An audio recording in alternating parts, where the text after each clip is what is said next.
6 anni fa, il 29 novembre del 2011, all'età di 73 anni, moriva l'attore Bertino Parisi, un agrigentino che Agrigento ha presto dimenticato.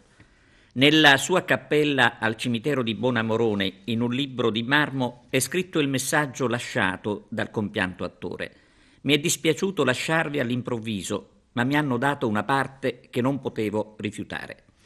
Dai maggiori teatri italiani Parisi è passato al piccolo schermo con Michele Guardì, facendosi apprezzare dai telespettatori delle trasmissioni Rai Piazza Grande e I Fatti Vostri. Bertino Parisi amava raccontare uno dei tanti episodi divertenti della sua vita.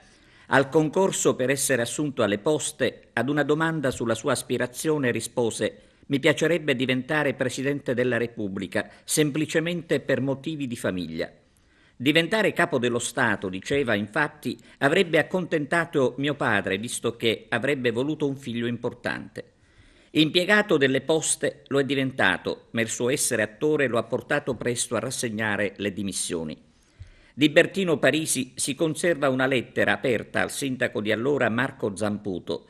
Parisi si lamentava con il sindaco di Agrigento di una singolare convocazione presso il comando dei vigili urbani avvenuta attraverso 2 messaggi lasciati davanti la porta d'ingresso della sua abitazione e uno sul portello della sua auto, tanto da ironizzare sulla brevettata idea di recapito messaggi più propriamente chiamati pizzina. Quella volta Parisi ha denunciato i fatti ai carabinieri del villaggio Mosè.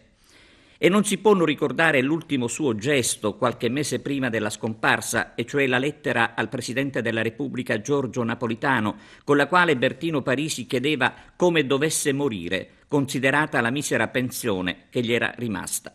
Presidente, chiedeva, taglio le spese di vitto e muoio, oppure taglio le spese mediche e muoio per i problemi di salute, altrimenti taglio l'affitto per la casa e muoio abbandonato per strada. Giorgio Napolitano a quella lettera non rispose. Bertino Parisi 4 mesi dopo moriva quasi togliendo il disturbo. Chi ebbe la fortuna di conoscerlo ne ricorda i pregi e la qualità che gli consentiva di svolgere con successo il suo ruolo. A 6 anni dalla scomparsa sarebbe il caso di cominciare a pensare a qualcosa di concreto per ricordare l'attore. Una proposta potrebbe essere l'intitolazione di una via cittadina, via Bertino Parisi, magari dalle parti del Teatro Pirandello.